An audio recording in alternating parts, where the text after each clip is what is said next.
Hello everyone, I'm Coyote Jack, and well, if it wasn't enough of Mexico always dealing with the cartels, but well, uh, this case is just another example of why people should not trust even their own democracy at this point.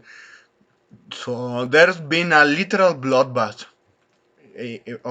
among that country over the last months, and it's for a reason. I'm just going to read you what we have here with this headline.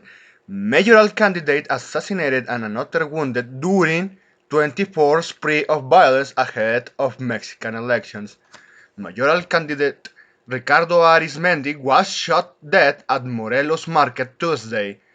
Gilberto Palomar, another aspiring candidate, was wounded at home in Jalisco. Read more. At least 34 candidates have been murdered since September 23. So here's the deal. Compared to other countries where presidents can only have at least in the first term 3 years, and then they can be re-elected once. And if they actually get re-elected, well, they can actually take position and never re-elect back again. Just as much as the U.S. That's the prime example of that. But for Mexico, they indulged themselves into, yeah, I'm going to do the mass majority of damage during my government by being elected 6 years. I'm not going to be re-elected, but I'm going to stay there 6 years, and that's the reason why all of this violence has been occurring with all those candidates. So, but well, let's read what we have here with these articles. Excuse me. A mayoral candidate was assassinated and another was wounded in separate attacks in Mexico just days before residents head to the polls to elect the country's new president and 20,000 other politicians. They have a lot of blood, man. they need to cut off that. Just like Javier Milei, but well, they are just going into full globalist agenda, and communism at this point is just hopeless for Mexico.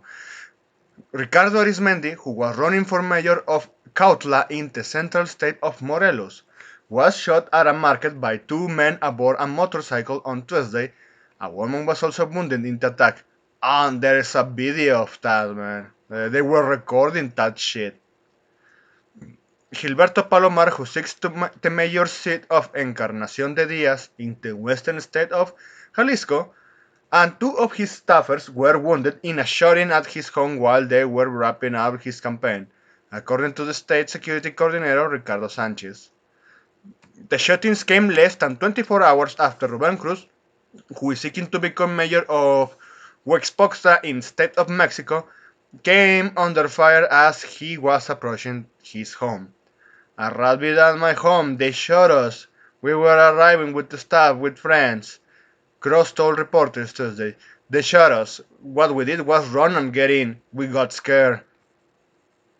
So this was Ricardo Arizmendi, the guy that got shot from the back. It was on video. They shared that shit. I'm just like, fucking hell.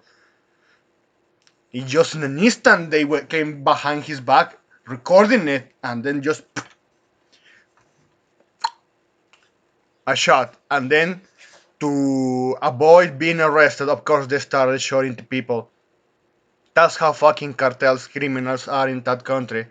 That's why they don't deserve to live, to be honest. But well, since they have that, UN BS with, oh, you have to respect human rights. Criminals are humans too. Ah, man, if that was the case, well, since they are human, humans kill other humans, why I can't kill them? But, but you know how this nonsense goes. And the spread of violence is been insane. Ruben Cruz. So we have this one. As of Wednesday, authorities had yet to make arrests in any of these three shootings. Ah, man, despite they were recording that shit. Man, it's and all of those candidates that it was mentioned at the start of the article. Of course, there was zero arrest. The attacks were the latest among series of incidents in which criminal organizations have targeted politicians since the start of the election campaign in September 2022. Mexican government figures show that 22 candidates have been murdered through the campaign season. However, Integralia, as a public affairs consulting firm, reports that 34 have been killed. So this is the thing, because probably this article is not going to mention why, but well, you have a lot of candidates being killed left and right. So look at even here. Last week, two candidates in Chiapas survived assassination attempts in attacks that left 9 people dead. The severed heads of Aníbal Zúñiga, who was running of council of the Guerrero city of Coyuca de Benítez, and his wife Ruby Bravo were found on a city street May 16. Yeah, beheaded. At least for 100 people seeking office at the local and federal have either quit their campaigns or have chosen to run at all. So, well, they don't mention what is the reason all of these candidates are being murdered by all those criminals organizations, or should I say the cartels. Here is the reason with Mexico. They are in bed. The government itself at local, state, and federal level, they are involved with the fucking cartels. And the president serves to the cartels. It's, it's been like this for decades. They serve the cartels to, of course, supply of drugs inside the country and the main consumer, the United Socialism of America.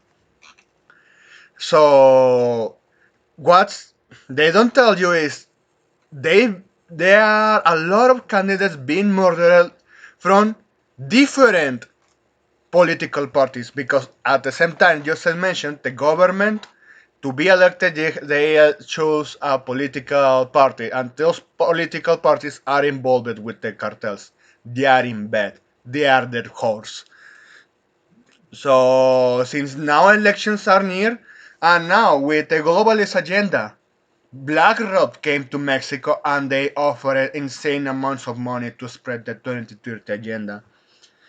So they know this, and since the current president has the majority of the votes and, of course, the spots in the Senate, the other political parties they are just at the verge of being erase and just consolidate one. And since there is a lot of conflict of interest, that's why all of them they are using the cartels to kill all of those candidates in these specific cities and states, because they know them well. They lose control, man. At the end of the day, it's going to be a bloodbath. But this bloodbath is related, but not only for the people, the average Joe inside Mexico. It's because there is a conflict of power with this whole political parties, these whole bull crap politicians, corrupted pieces of shit, that they are just going to say, "Oh, you know what? I now I have my way to just take control over this business, and you are on my way, and you don't have support, I just going to Minecraft you." They just going full degenerate, full Detroit, if you ask me.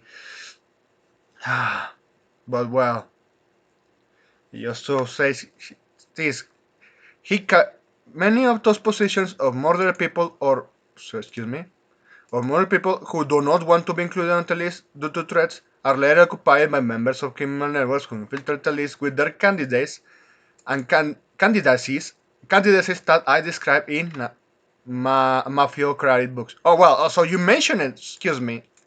It was mentioned in this article because I want to read that again. Excuse me. Edgardo Buscaglia, a senior scholar in law and economics in Columbia University. Oh man, you're just shit. Fucking hell. Well, and who has been an advisor to agencies at the UN told DailyMail.com earlier this month that cartels have taken advantage by funding campaigns of candidates that turn a blind eye. Yeah, what I was saying, yes, this all I was saying before, yes, is this is true. Despite you know how the reputation of the Columbia University is just destroyed by the fucking far left, yeah, what this dude says is true. All those candidates are at the same time pounds. Are at the same time pounds of the cartels because they promote shit. They turn the blood eye when, just for example, you remember that case in Mexico with the whole operation the fucking ATA pulled in over a decade ago in Mexico, specifically in the north of Mexico, where the ITF gave guns, free guns, to the cartels.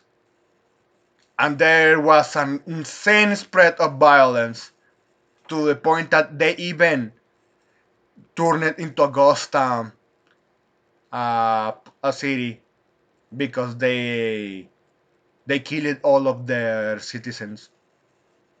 And how they did that?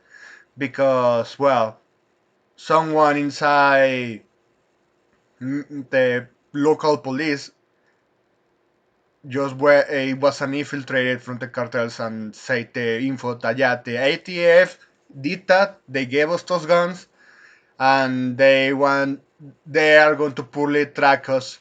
And I just say poorly track all of us. Is because when they gave those guns, they just said, oh well, they're just going to put a serial in there to know that oh, those were the guns that they were used here. It was a fucking shit show, to be honest. It was nonsensical. The operation was called Fast and Furious, and it was led by fucking Obama and the ATF. So what I mentioned in this one, because the cartel group that got those guns, it was in bed with one of the north states of Mexico. To the point that it was just shameless that the cartels in their whole customs or outfits they were, where they were just entering to the into in the governor's truck to be transported along with drugs and money. Oh man, it's just like those dramatizations the U.S. has towards the cartels being actually true. They outdid themselves, to be honest. So yeah, for on one thing, it's difficult to have sympathy for those candidates when they are in bed, when they are going being used as pawns for the same political parties that are funded by the cartels that destroyed the country for many decades.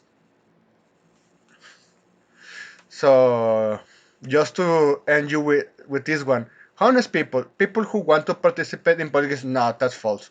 And for Mexican, that's false.